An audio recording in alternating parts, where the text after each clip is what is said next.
Buenas tardes a todos los aquí presentes y también a todos aquellos alumnos, exalumnos y, por qué no, también futuros alumnos que nos siguen por streaming, ¿no? a esta jornada especial que vamos a dar comienzo ahora. Mi nombre es Toni Pérez, soy el director académico de posgrados en empresa aquí en La Salle Campus Barcelona. Y para mí es un honor hacer la presentación de esta conferencia a cargo de Daniel España. ¿Sí? Daniel España es el director de ventas de, a ver si lo pronuncio bien, Daniel Jungheinrich.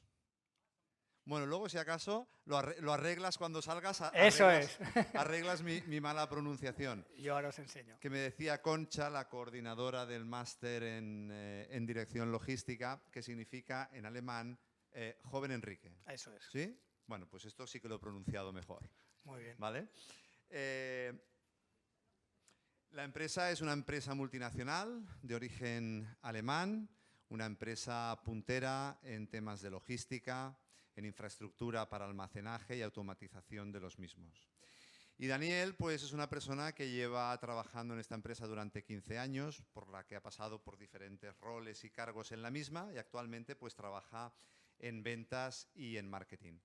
Y bueno, pues un honor y un placer recibirte, Daniel, y que nos acompañes esta tarde dándonos introducción acerca de la industria 4.0. Así que cuando quieras.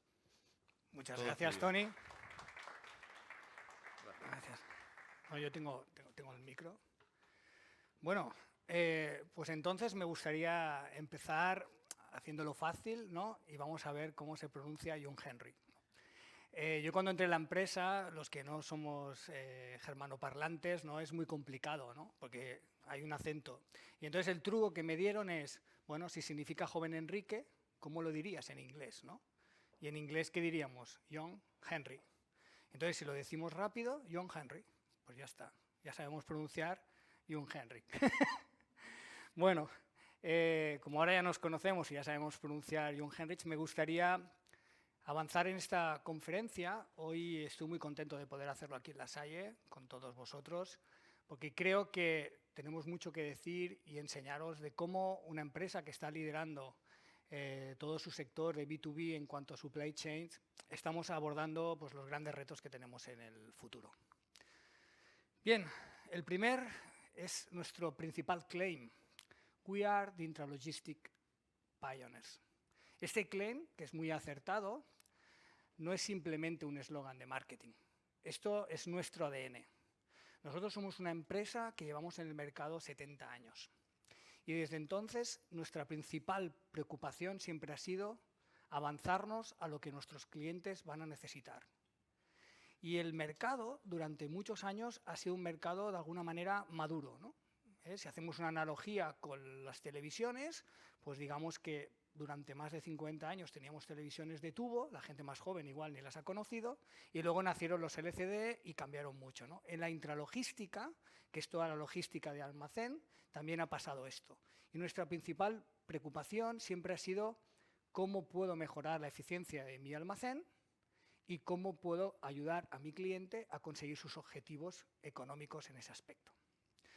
Bien, pues antes de avanzar, dejadme que os explique un poco quién somos, ¿no? Jungheinrich es una empresa, como os he dicho, que lleva 70 años en el mercado, que empezó a desarrollar carretillas elevadoras, algunas de ellas muy significativas, como la máquina retráctil, que es una de las principales máquinas de pasillo estrecho y de la cual tenemos la patente. Pero, sin embargo, en todos estos años, como podéis ver aquí, hemos ido defendiendo diferentes hitos, ¿no?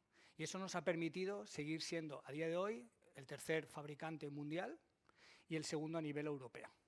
Con lo cual, estamos apostando muy fuerte por seguir innovando. Y nuestra empresa a día de hoy es una empresa que facturó 4.200 millones hace 2 años, este año alrededor de esta cifra, y sin embargo, hace solo 5 años habíamos facturado 2.700 millones. ¿Cómo una empresa tan madura, con 70 años, en aquel momento 65, es capaz de dar este salto en su volumen de negocio? Pues la automatización y todos los sistemas logísticos, en cierto modo, han tenido la culpa. Esto ha sido una palanca de cambio muy importante. Y en ese sentido, decir que pues bueno, somos casi 20.000 personas, estamos presentes en 120 países, en 41 de forma con venta directa, es decir, con filiales propias, y en los otros con distribuidores nacionales. Tenemos una flota muy importante de máquinas y, sobre todo, tenemos 5.700 técnicos de campo. Y esto, quedaros con esta cifra, porque luego, durante la presentación, va a volver a salir. Y es muy importante porque nadie más lo tiene y garantiza unos estándares de calidad de servicio hacia nuestros clientes que sin duda marcan la diferencia. Somos una empresa, como habéis dicho, made in Germany. Somos una empresa que todos los componentes y las máquinas y lo demás lo fabricamos nosotros y nos apoyamos en proveedores premium. Además, hemos establecido suficientes hubs a nivel mundial para dar salida también a todos estos proyectos de automatismo. Y como podéis ver, tenemos 7 localizaciones en diferentes países con las cuales poder dar principalmente a los 41 países donde estamos en venta directa soluciones de automatización inteligente. Bien, y ahora ya nos vamos directamente al core de la ponencia, ¿no? Y es cuáles son los principales retos que tenemos actualmente delante de nosotros a nivel de Industria 4.0. El principal, y uno de los principales, no el principal, es la digitalización y lo que conlleva esto con la globalización. Por otro lado, ya nuestros clientes nos piden que seamos sostenibles, que tengamos una mente verde a la hora de fabricar nuestros productos. El e-commerce está siendo un driver, un agente de cambio muy potente, sobre todo en todo lo que se refiere a supply chain. Y además esto nos pide nuevos modelos de negocio. En el año 2008, para que os hagáis una idea, solo el 12% de las máquinas que se vendían se financiaban con modelos de negocio tipo renting, o alquileres a largo plazo o flotas de rental solutions. Actualmente es casi el 70%. Y dentro de estos rental solutions, además, tenemos que explorar nuevos caminos, ¿no? Y esto nosotros lo estamos haciendo mucho y muy bien, ¿no? Pero significa que tenemos que darle a nuestro cliente una flexibilidad que igual hace unos años no demandaba. ¿Y por qué necesita esta flexibilidad? Porque en un entorno VUCA, en un mundo donde todo es tan cambiante, no sabemos si una solución será lo suficientemente eficiente o eficaz para 7 o 8 años, ¿no? Entonces, esto nos implica tener que tener una mentalidad muy flexible. Y entonces nosotros, y es lo que os voy a mostrar hoy, hemos diseñado, de alguna manera, soluciones ad hoc para estas tendencias. Porque esas tendencias deben afrontarse de una manera muy particular. Y poder hacerlo significa cuestionarse constantemente si lo que estamos haciendo actualmente nos va a servir hoy, mañana o pasado mañana. Bien, con todo esto, mi gran pregunta, ¿no? ¿Cómo vamos a conseguir estos objetivos tan ambiciosos? Bien, pues la Industria 4.0 a nivel de intralogística se basa en cuatro principios básicos. Uno es la de simplicidad. Es importante hacer un sistema complejo pero simple, es decir, no difícil. Por otro lado tenemos la automatización. Esto también nos ayudará mucho a entenderlo. Por otro lado tenemos el sentido de partnership, es decir, ya no podemos ser simplemente proveedores, debemos ser partners estratégicos de nuestro cliente. Y por último, la singularidad. Una de las cosas o drivers más importantes en este momento es que la singularidad significa hacer un traje a medida a nuestro cliente. Ya no nos vale, en cierto modo, el café para todos. Bien, el primer punto que me gustaría abordar es la automatización. La automatización ha sido muy disruptiva en los últimos años. La automatización lo que persigue siempre es hacer un diseño de almacén flexible, eficaz y eficiente. Yo, como me gusta decir, le digo a mis vendedores, digo, siempre tenemos que entender que el cliente quiere que le lleguen las cosas a tiempo, sin errores y de forma eficiente, sin grandes costes, ¿no? Y la automatización pues, persigue esto. Pero esto no lo podemos hacer sin una visión diferente y una aproximación diferente a nuestros clientes. Desde que entró nuestro CEO, en el año 2014, la empresa pasó de ser un proveedor o un fabricante de carretillas a ser un proveedor de soluciones integrales. Bien, pero entonces, si ya dejamos de ser un fabricante de carretillas per se, nos tenemos que dejar de ser vendedores puros de carretilla. O sea, la clave no es vender una carretilla, explicarle a un señor los beneficios, ¿no?, y las características y beneficios de esa carretilla, sino ir más allá y hacer una venta consultiva y escuchar al cliente y pedirle qué es lo que necesitas, cuál es tu operativa y ver si encaja algún producto y si no lo creo para ti. Y esto es el Customer Centricity. Es una aproximación muy distinta a nuestro cliente versus a lo que teníamos en el pasado. Y esto nos lleva a que, como podéis ver en esta rueda, el círculo es perfecto en un aspecto, ¿no? Y es que tenemos muchos equipos, todos ellos multidisciplinares, que desde un inicio, ¿no?, escuchan al cliente. Y en base a lo que el cliente necesita, tanto en el corto, medio y largo plazo, diseña un plan, diseña un almacén, ¿no? Y ese almacén, además, se configura de una manera en base a sus funciones. Y esto también es una gran novedad, porque hasta ahora parecía que la automatización solo podía servir para grandes empresas. Pero esto es un traje a medida, esto es una solución ad hoc. Y eso nos permite, sea grande o sea pequeño, ajustarnos a las necesidades del cliente. Y como podéis ver, nace desde una planificación, una configuración, una fase de implementación crítica, que es muy importante, y luego asegurar el performing, ¿no? Es decir, el almacén tiene que funcionar, no solo la máquina. ¿Y cómo lo hacemos todo esto, aparte del servicio? Pues con la introducción de software y digitalización. Y esto es un cambio de paradigma, donde lo importante no es tanto la máquina, sino que es la unión de la máquina y de los datos que extraemos de esta máquina para poder diseñar y rediseñar nuestro almacén. Y como podéis ver, nosotros, y esto sí que es una ventaja competitiva, y aunque no estoy aquí para vender, lo diré, somos el único player que permite ofrecer una solución que va desde el manual al semiautomático y al total automático. ¿Y por qué digo que es importante? Porque si yo fuera un proveedor de soluciones automáticas, seguramente la solución que yo propondría a mi cliente sería 100% automática. Y si soy un proveedor de racking selectivo, de estanterías, seguramente mi solución pasaría por ser 100% manual. Al final es justo, ¿no? Esas son las reglas del juego. Es muy raro encontrar a alguien que tenga las tres partes y que tenga desde una traspaleta manual hasta el transelevador más potente del mercado. Y esto nos permite ser muy honestos con el cliente y, como decíamos antes, darle la solución ad hoc que realmente necesita. Pudiendo hacer, por ejemplo, la entrada y la expedición de forma manual con una solución de pasillo estrecho semiautomática que termine en transelevadores completamente automáticos.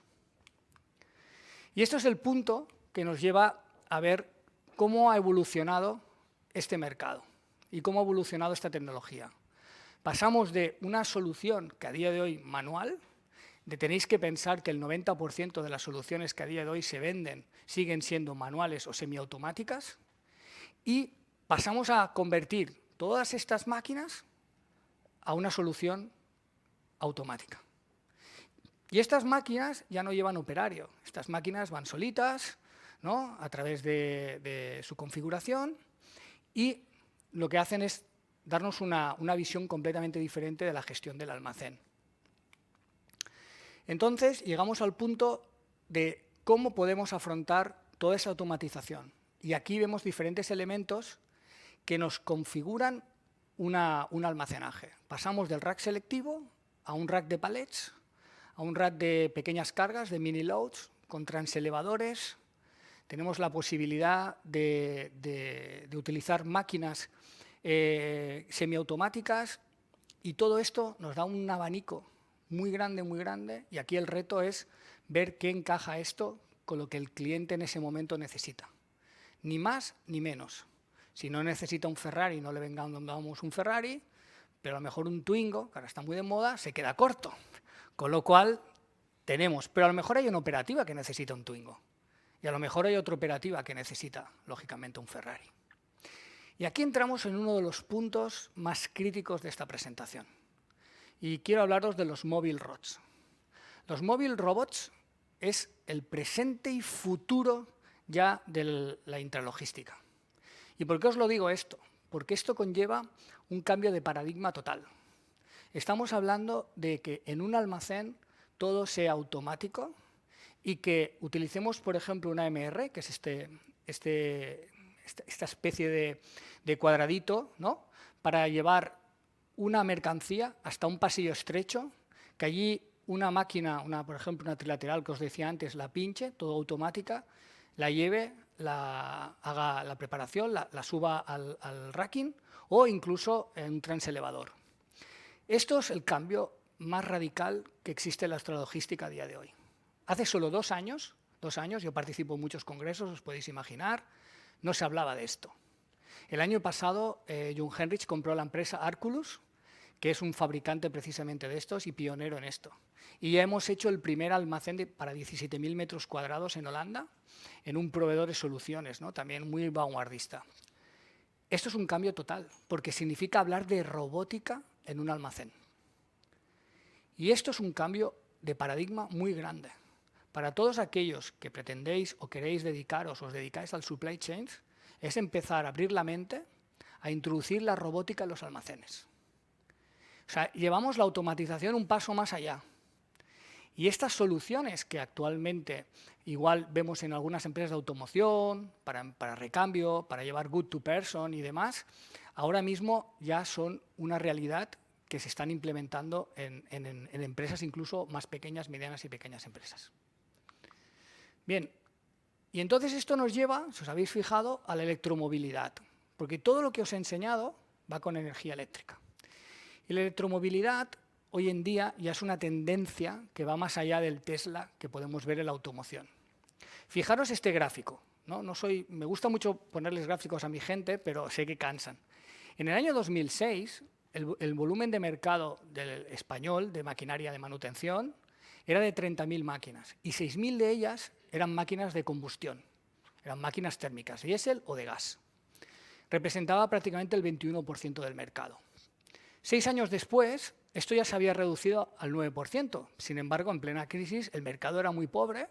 Como digo en economía, ¿no?, si la muestra no es muy grande, no son muy concluyentes los resultados. En el 2018, fijaros que pasábamos de 6.000, ya pasamos a que solo son 3.000, y ya es el 8% del mercado el que es de combustión.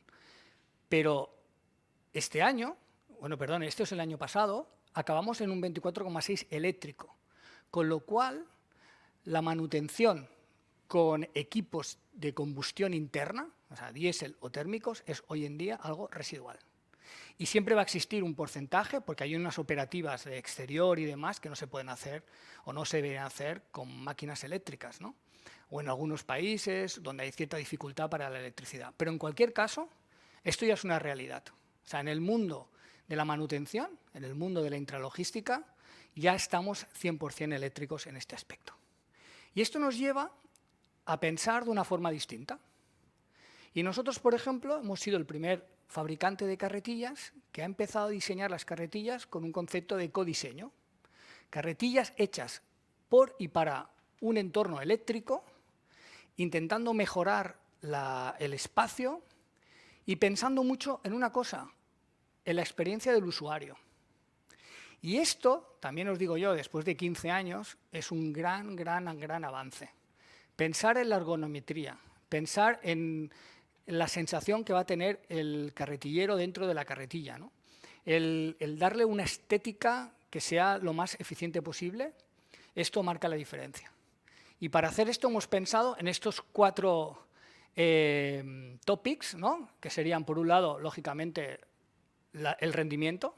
Estas carretillas, comparadas con las carretillas de la versión antigua, ¿no?, son casi un 8% más productivas. Sobre todo, son más seguras, y esto es importante, porque antiguamente cuando teníamos una batería de plomo ácido, la batería de plomo ácido tiene ciertos riesgos.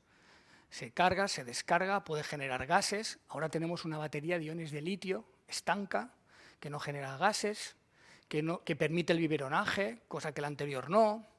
Y además son máquinas diseñadas de tal manera que permiten reducir el galivo, lo que hacen que sean más maniobrables dentro de un pasillo estrecho. Y esto puede parecer una tontería, pero para alguien que está 8 horas al día encima de una máquina, es un cambio muy grande, porque quiere decir que hemos diseñado la máquina pensando en la rentabilidad, pensando en la eficacia, la eficiencia y el confort del usuario. Y esto también lo demanda el mercado. Y entonces os he hablado del litio y quiero que veáis una cosa. Si desde el año 2018 más del 90% de las máquinas son eléctricas, además desde el año 2018 podemos ver que la incorporación como fuente de energía de la batería de litio es realmente espectacular. Y esto es una revolución.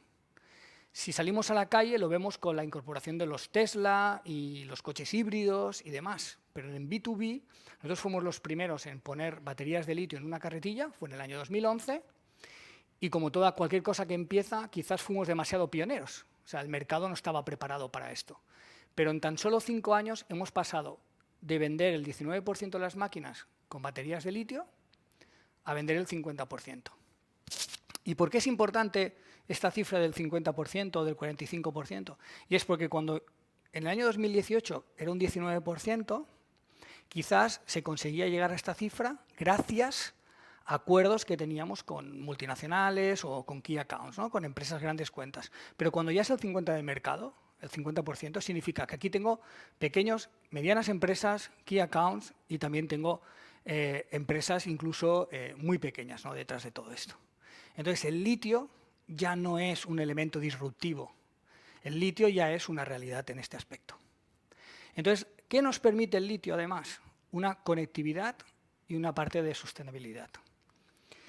Y dejadme que os enseñe esto, porque esto es muy interesante, esta fotografía. Cuando en el año 2011 nació la primera batería de litio, nadie pensaba en verde. Simplemente era una batería de litio, se ponía en la máquina, sustituía una batería de plomo y hasta aquí, ¿no? Tenía una disciplina de carga, tenía unas cosas diferentes. Sin embargo, esto fue evolucionando hasta el punto de incorporar un BMS, un Battery Management System, que significa que es un sistema inteligente para monitorizar la batería.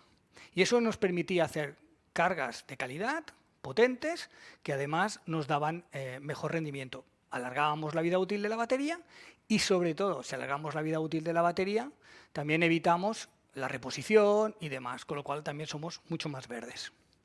Entonces, el litio tiene una gran ventaja con el plomo ácido y con otras fuentes de energía. Pero la principal para mí es que la batería de litio es de larga duración. Una batería de plomo ácido, tenéis que pensar que en una operativa normal tenía una vida útil de unos 5 años como mucho. Unas 1.200 anuales, lo que ellos llaman 6.000 ciclos. Si la operativa era muy fuerte, por ejemplo en una empresa de outsourcing, ¿no? y que se dedica a la logística, pues a lo mejor le duraba 2 años y medio o 3. Ahora hablamos de 8 años de garantía, 10, 11, 12 años de vida útil seguro, ¿no? Y esto pasa por una cuestión muy importante. Y es que esta batería, a diferencia de la batería de plomo ácido, esta batería prácticamente no necesita cuidados. Si con la batería de plomo ácido, acordaros en los móviles, los más antiguos, del efecto memoria, tú tenías que esperar a prácticamente descargar la batería para cargarla durante toda la noche, durante 8 o 9 horas, y con la batería de litio lo que haces es biberonaje. Es decir, cada vez que tengo una pausa, me voy a un cargador, la cargo, el BMS me dice cuánto tengo que cargar y la pone disponible, ¿no? Y esto es un punto muy importante, porque ¿cuánto reduce esto el coste de tu propia flota? Pues muchísimo, ¿no? ¿Y qué más? Y luego además entramos en la conectividad. Y aquí entramos en el primer punto de la industria 4.0. ¿Qué pasa cuando el que decide la carga que debe hacerse sobre una batería, por ejemplo, ya no es un ser humano, sino que es un sistema, ¿no? Un software, ¿no? Preparado, parametrizado, y nos dice, esta tiene que cargarse 30 minutos, esta 48, esta con esta intensidad, esta con esta otra, ¿no? Esto hace que esto cambie. Y lo mejor es que el ser humano no desaparece, sino que está monitorizando y viendo claramente cómo sus baterías y su flota está funcionando, para asegurarse en cada momento de que está obteniendo el máximo rendimiento por su flota en este aspecto. Fijaros, todo conectado. O sea, la batería, la máquina, ¿no? Luego veremos cómo, todos los datos, pudiendo sacar métrica de todo esto, para luego, lógicamente, darle un aspecto correctivo. Entonces, aquí tenemos lo mejor de dos mundos, ¿no? Por un lado, la electrificación con sus baterías de litio y por otro lado tenemos la automatización. Y aquí entramos en la parte sostenible. La sostenibilidad, aunque pueda parecer que ahora todo el mundo se suma al carro, es mucho más que eso. O sea, no se trata de poner una etiqueta verde en un producto o que nosotros salgamos pintados de verde en vez de amarillo a vender carretillas, ¿no? No tendría mucho sentido. Se trata de esto, se trata de tener un compromiso de una huella de carbono neutral en la fabricación de la carretilla. Y esto significa ecodiseño. La forma de obtener mayor rendimiento de cualquier equipo o vehículo, pues acordaros como la Fórmula 1, ¿no? Contra más aerodinámico sea, menos consume. Contra mejor diseñado esté en cuanto a ingeniería, más rendimiento. Si al final tú con esto consigues reducir el consumo de la batería, también, lógicamente, ahorras, ¿no? en electricidad, pero también consigues que ese elemento, en este caso la carretilla, sea mucho más potente y sea mucho más rendible. Entonces es como una paradoja, ¿no? Por un lado, queremos hacerlo mucho más verde, pero también haciéndolo más verde lo hacemos con mayor rendimiento. Y esto, os digo la verdad, hace 5 años, 6 años, un fabricante de carretillas como nosotros, con 70 años, no lo pensaba. Esto es una tendencia que nos demanda el mercado, pero que nosotros acogimos en el año 2018. Y aquí podéis ver la diferencia de reducción de carbono y de emisión, desde una máquina de combustión, diésel, a una máquina con iones de litio. Es la misma máquina, simplemente en un caso lleva un motor de combustión y luego pasamos a uno de plomo ácido para llevar en el litio. Es un 52% menos de huella de carbono. Y esto es muy importante, no solo para la ecología, sino también para el consumo. Y aquí entonces, ya dejarme que vaya saltando a la parte de la digitalización. Digital Warehouse, ¿no? El almacén digital. ¿Por qué esto es tan importante hoy en día para alguien que se dedica a supply chain? Porque esto le permite vivir en un almacén sin zonas ciegas.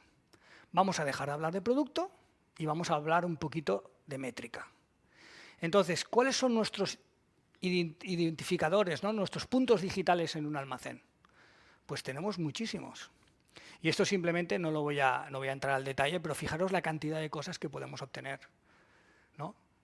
Tenemos el rendimiento de la máquina, cuánto eleva, cuánto se traslada, qué sube, cuántos movimientos. Tenemos el consumo de la batería. O sea, en cada vez que la batería se pone en marcha, tenemos una métrica, ¿no? Y sabemos cuánto consume, cuánto eleva, cuánto baja. Tenemos todo, de alguna manera parametrizado o de alguna manera leído. Y esto nos lleva al punto de los sistemas de gestión. El primero es el Fleet Management System, sistema de gestión de flota.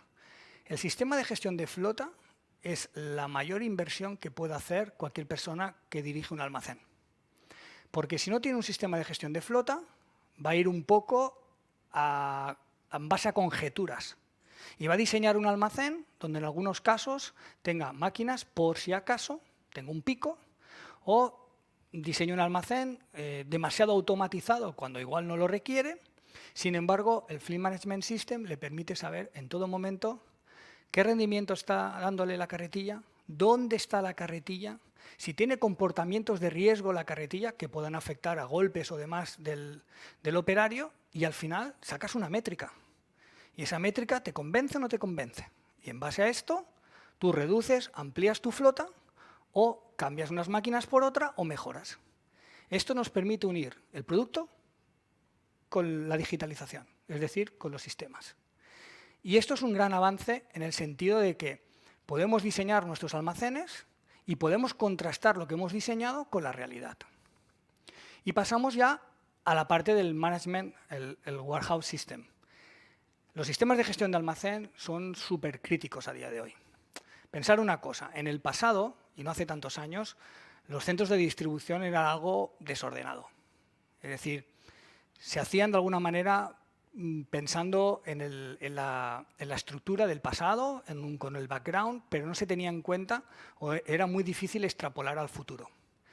Luego nacieron los racks selectivos y con los racks selectivos conseguimos hacer operativas donde nació pues, el FIFO, el LIFO y otras cositas por el estilo. Bueno, estaba muy bien, ya ordenamos el almacén, ya teníamos una operativa concreta y máquinas concretas para ello, pero ahora vamos mucho más, ¿no? Y entonces aplicamos conceptos de Big Data, donde analizamos muchos datos, no solo de nuestro propio almacén, sino del resto de almacenes, de otros clientes y demás, y esto nos permite crear patrones. Y estos patrones nos ayudan a diseñar, lógicamente, mejores almacenes. Cuando analizamos nuestros puntos, como decía antes, digitales, y tenemos en cuenta todo esto, al final tenemos una reducción significativa de costes. Porque estamos diseñando no en base a conjeturas, sino en base a una realidad. Y fijaros todos los puntos que podemos realmente monitorizar con estos sistemas. El control de stock, el flujo de materiales, el rendimiento de la batería, el rendimiento de la máquina. O sea, realmente, gestión de golpes, panel de control, es muchísimos los puntos que podemos monitorizar con información. Y además esta información, y hablando de Industria 4.0, puede ser machine to machine, machine learning y muchas otras cosas, ¿no? Para todo esto, nosotros hemos creado una interfaz. Esta interfaz está creado por John Henrich, es una interfaz único que nos permite tener una trazabilidad exacta entre el software y el hardware, que en este caso sería la carretilla. Y esto nos diferencia mucho del resto porque lo que hace es que el código y el lenguaje sea el mismo y evita errores. No estamos implementando el software de un tercero en una carretilla nuestra, sino que lo estamos haciendo in-house, ¿no? Y esto nos ha dado realmente muy buenos resultados a día de hoy. Y si buscamos eficiencia, tenemos que hablar de herramientas de planificación. Y aquí, fijaros, cuando nosotros nos metemos en un análisis de un almacén, ¿no? Primero, hay un análisis previo y lo desarrollamos conjuntamente con el cliente.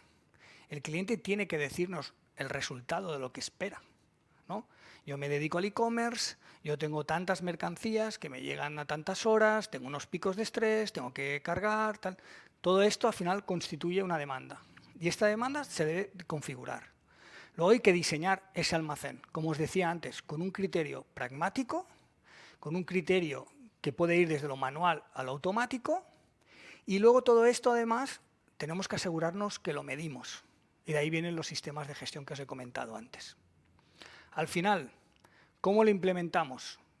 Pues bueno, si os acordáis, y estaba hablando de los 4 principios, creo que he hablado de singularidad, en todo momento hablo de soluciones ad hoc para el cliente, creo que también estamos hablando de simplicidad, vamos a hacerlo fácil, ¿no? Vamos a hacer que una máquina o un robot nos lleve la mercancía hasta tal lugar y vamos a apilarla o la vamos a trasladar, pero al final todo esto necesitamos hacerlo con un sentido de partnership.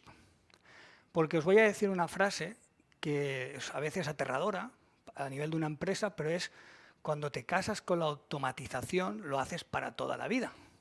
Tú no haces una inversión de 5, 6 o 7 millones de euros en un almacén automático con un señor, te entrega el almacén y desaparece de tu vida. Esto tiene un riesgo muy alto. No todo el mundo puede hacerlo. Nosotros, por suerte, sí, pero no vengo a vender John Henrich, sino el concepto de partnership. Y esto es algo muy importante, porque si tenemos este concepto de partnership y dejamos de ser un proveedor de intralogística y pasamos a ser un partner estratégico, el éxito de nuestro cliente es nuestro éxito. Y solo con esta visión podemos diseñar ese almacén y podemos garantizar que le funcione en la medida en que nosotros queremos. Y esto es muy, para mí es a nivel de ventas es algo que a todos los equipos comerciales intentamos transmitir, ¿no? Hemos dejado de vender carretillas, ir a casa de un cliente, le vendes lo bonito que es, lo robusto que es el mástil, le explicas las diferentes aplicaciones, le entregas la máquina, firmas un protocolo y te vas para casa, ¿no? Luego, si le pasa algo, viene nuestro servicio de postventa y súper guay. Pero no es así en automatización, no es así en el presente y en el futuro. O sea, el cliente exige de nosotros una cierta corresponsabilidad y eso se llama sentido de partnership. Nosotros en ese sentido, ¿qué garantizamos? Garantizamos que el cliente va a tener en todo el ciclo un único proveedor, un one face to customer, ¿no? Que se va a encargar a través de sus equipos, ¿no?, de darle salida a lo que necesita. En ese sentido, y acordaros de lo que os he enseñado antes, 5.700 técnicos de campo apoyando nuestra operativa. ¿Y por qué os digo esto? Porque el servicio de postventa es crítico en todo esto. Si montamos algo súper chulo, que funciona muy bien, pero a los 6 meses empieza a tener ciertas dificultades, ¿no?, lógicamente, porque las máquinas se averían. No es que sean malas, es que se averían. Hay que mantenerlas, hacer un preventivo, que hacer un correctivo.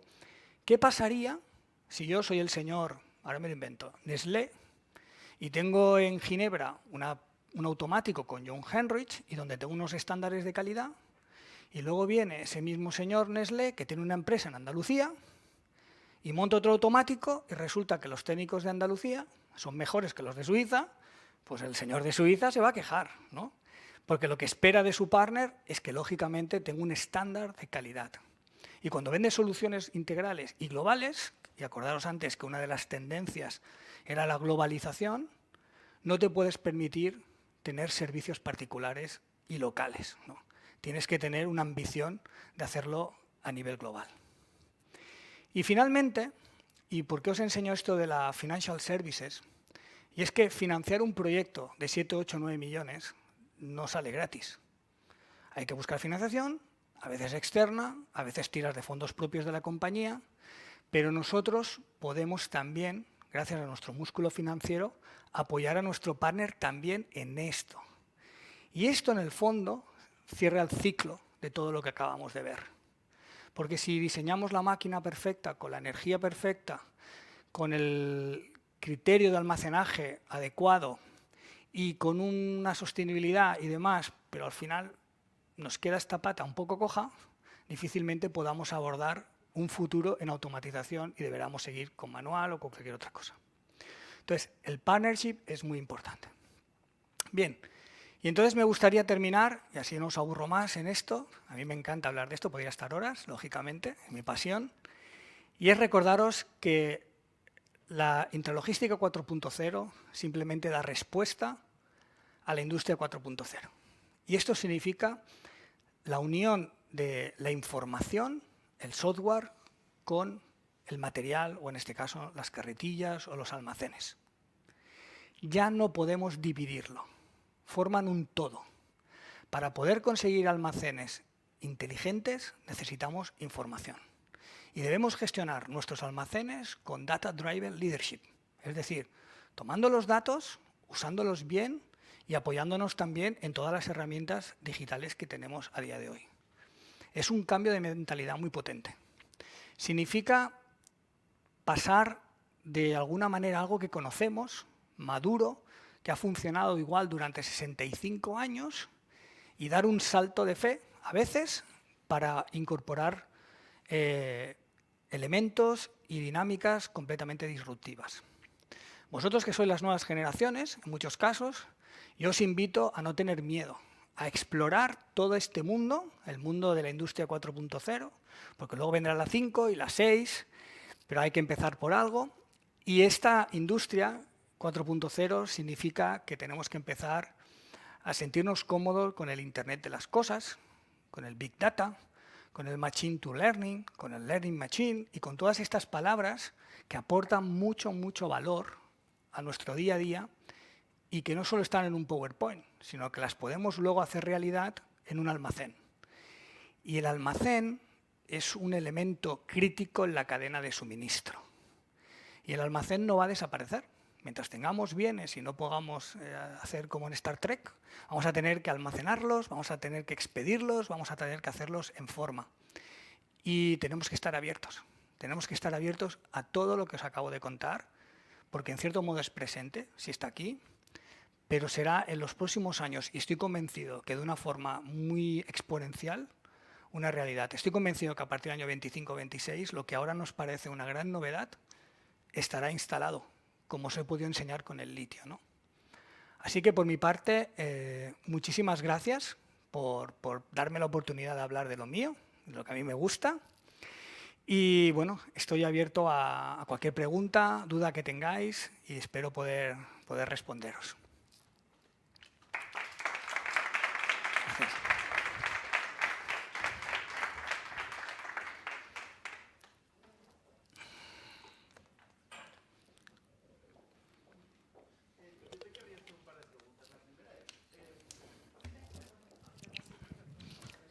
Dime. Bueno, en primer lugar, gracias por venir y en segundo lugar, las dos preguntas. La primera sería, durante el año, 2 años de COVID, que la logística y la intralogística ha estado tan tensa, ¿para vosotros ha sido una oportunidad o viendo los números ha sido unos años de estancamiento? Porque nos has dicho hace 5 y nos has presentado luego 2022-2023. Me gustaría saber si durante esos 2 años, año y pico, ¿habéis sufrido o ha servido para posentaros en el mercado? Al contrario. Para nosotros fue un punto de inflexión porque la intralogística cobró un nuevo sentido, especialmente movido por el e-commerce.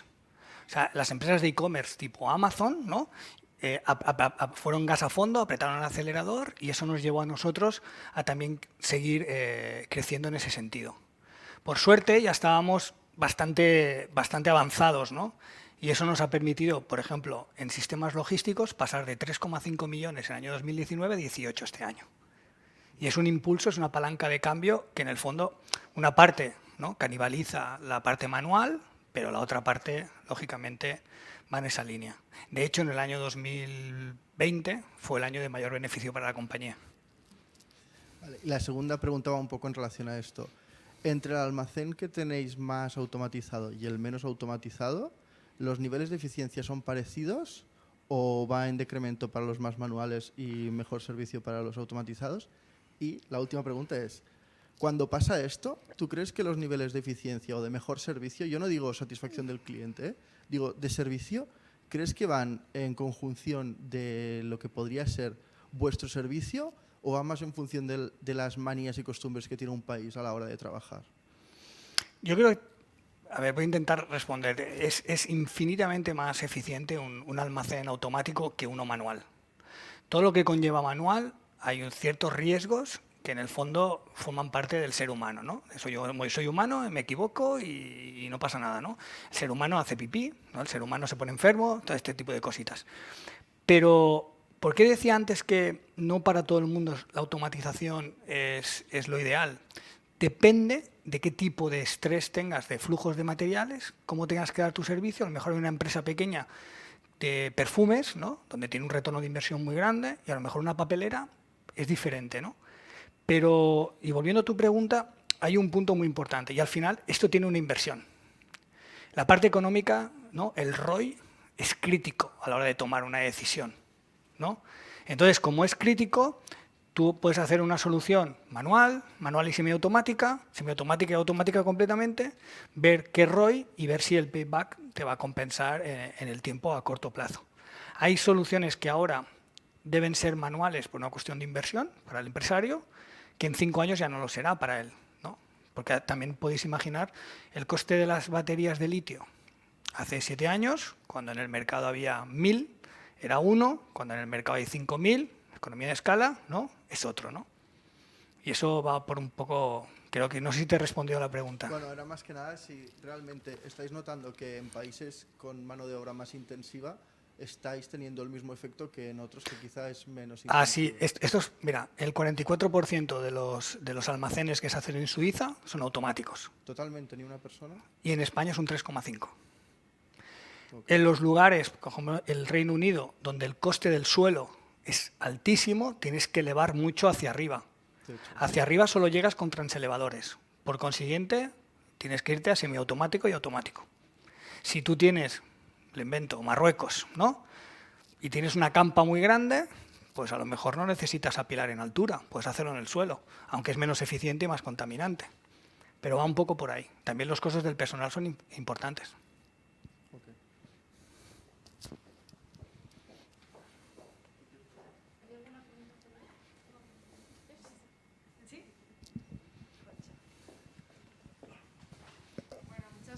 Muchas gracias Daniel por esta interesante charla.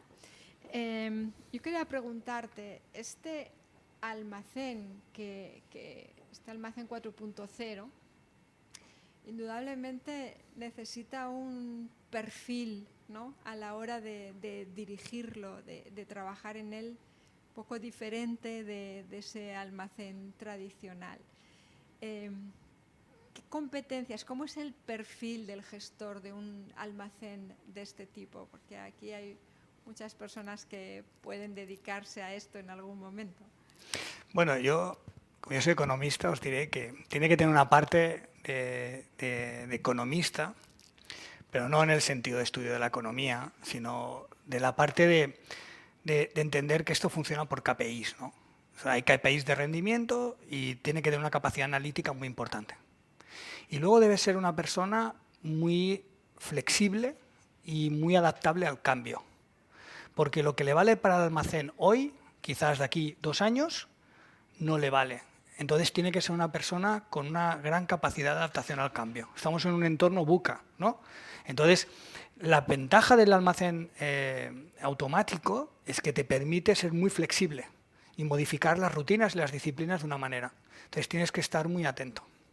Entonces, otra parte importante yo pienso que es que tiene que ser alguien que entienda el almacén como una globalidad. Lo dice la palabra cadena de suministro, supply chain. El almacén no es un elemento estanco, o sea, responde dentro de una cadena. Y tiene que ver todos los ítems que están dentro de la cadena para también dar respuesta de una manera, digamos, más eficiente y eficaz también. Mi otra pregunta era, para alguien que ahora mismo es responsable de un almacén y quiere iniciarse en esta aventura y convencer con números y convencer mentalmente, ¿no?, culturalmente, ¿por dónde tendría que empezar? ¿Cuáles serían los primeros pasos en esta aventura de esta digitalización global del almacén? Bueno, yo tengo una edad, ¿no?, y también me tuve que adaptar. El primer paso es buscar ese punto de unión entre el pasado y el futuro, ¿no? Y entender que lo que ha valido hasta ahora quizás no valdrá en el futuro. Y eso hace que tengas una mentalidad diferente, una digital mindset, ¿no? Entonces yo lo que recomendaría es que estudie muy bien todo lo que es la cadena de suministro y que vea de qué manera, ¿no?, eso le afecta en su día a día. Si decías antes, yo llevo 10 años llevando un almacén de recambios de automóvil, por ejemplo, y las necesidades de mi cliente eran de expedir, yo qué sé, 25 palets por hora, quizás ahora, debido a toda la demanda que hay, necesita 50.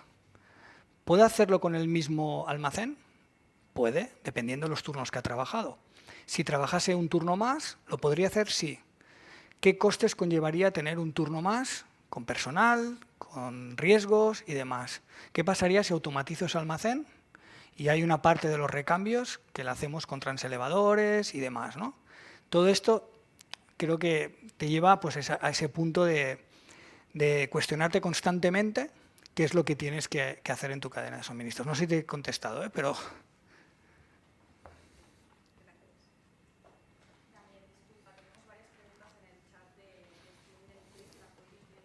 Vale. ¿Las baterías de litio son de fabricación propia o de un tercero? Esta sería la primera pregunta de Raúl Olivares. Bueno, las fabricamos como decía antes, con proveedores premium y, por ejemplo, tenemos un acuerdo con un proveedor que se llama Triathlon y también fabricamos con otros, sí, correcto. Luego, Isabela Robo nos pregunta si el fleet en los equipos ya tiene que venir en los nuevos o es posible hacer ajustes o una adecuación en los equipos. ¿El qué? ¿El fleet en los equipos ya tiene que venir en los nuevos o es posible hacer ajustes de adecuación en los equipos existentes? No se puede hacer en los existentes. Lo que es importante y recordar, para que esto sea útil, no vale hacerlo con 5 equipos de 25 que tengo en mi flota. O O sea, tengo que hacerlo con todos. Con lo cual, si los 5 que llegan son nuevos, porque estás ampliando tu flota, deberíamos instalarlos los 25 restantes para conseguir realmente monitorizar toda la flota. Contra más datos tengamos, mejor podremos luego corregir o estimar lo que estamos haciendo. Perfecto. Raúl Olivares nos comenta de qué forma se utiliza el Internet of Things en vuestros equipos. ¿De qué forma? Pues en casi todo, ¿no? Porque esto es curioso, porque yo no soy experto en esto, pero realmente es casi abrumador, ¿no? O sea, el hecho de todo lo que nosotros utilizamos la minería de datos, Big Data, para determinar, por ejemplo, los patrones de conducta de la máquina o demás, es permanente. También el sistema de gestión de almacén también está interconectado y, como he mostrado antes, al final todo el almacén está digitalizado en ese sentido. Y la información está en la nube, ya no está en un disco duro, ¿no? en un ordenador. Gilbert Rodríguez nos dice que muchas gracias por la exposición y si la integración es hardware y software, ¿cómo ha afectado o aún no han tenido problemas de ciberseguridad como virus, por ejemplo, en estos años? ¿Y cómo ha evolucionado la cultura por parte de los empresarios también en Internet of Things? Bueno, la ciberseguridad es a día de hoy para John Henrich uno de los mayores peligros que tenemos. Pero yo creo que para John Henrich cualquier proveedor hoy en día de soluciones digitales, ¿no? Nos lo tomamos muy en serio. Y realmente a día de hoy no hemos tenido ningún caso que nos haya afectado, por ejemplo, aquí en España, que yo haya conocido en ese sentido, pero sí los sistemas tienen un firewall, un sistema muy robusto de seguridad. Porque pensar una cosa, si en un almacén unos hackers o delincuentes, ¿no? Secuestran la operativa del almacén, realmente las pérdidas son descomunales, ¿no? Es decir, y cuando eso ocurre en algún caso, realmente es muy dramático. Entonces estamos invirtiendo muchísimo en eso, pero en todos los niveles, desde el usuario en casa, ¿no? El empleado hasta con nuestras máquinas.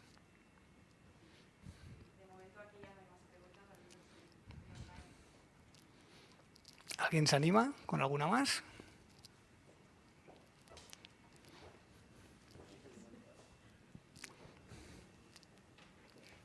Hola, buenas tardes. Antes has comentado que tenéis una fase muy importante, que es la implantación del Warehouse Management System, y quería que nos detallaras un poco más qué puntos críticos hay en la implementación con los RPs y MRPs de las compañías, qué promedio de horas de consultoría tenéis en el diseño y en la implantación, y luego si son varias, pero es para profundizar sobre estos temas. En la parte en la que, por la pirámide de población que tenemos aquí en España, en nuestro mercado español, es cierto que cada vez tenemos una masa laboral más envejecida, con menos recursos tecnológicos, si bien es cierto que las generaciones que vienen aquí apuntan muy fuerte. Cuando hacéis la implantación, ¿qué perfil suele ser el encargado de mantener y gestionar la parametrización del Warehouse Management System que habéis integrado? ¿Y qué tipo de tickets o incidencias tenéis después de la implantación? Perdona, no sé si esto lo había preguntado ya. Vale, has hecho preguntas súper interesantes que yo de verdad no soy capaz de responderte. Lo intentaremos. No, porque debería haber traído a mi director de sistemas logísticos, porque todo el tema de implementación, como te puedes imaginar, va más por parte de la ingeniería. O sea, no te puedo responder a la parte de las horas y demás. En cuanto a los perfiles de quién son las personas que están gestionando, son personas... Los key user que dejáis, los key user que se encargan después en las empresas más. Sí, actualmente son personas que están por debajo de 40 años, si te refieres a esto, ¿no? Son más digital native y gente con formación en ingeniería o economía y normalmente son, como digo yo, con una visión muy digital mindset, ¿no?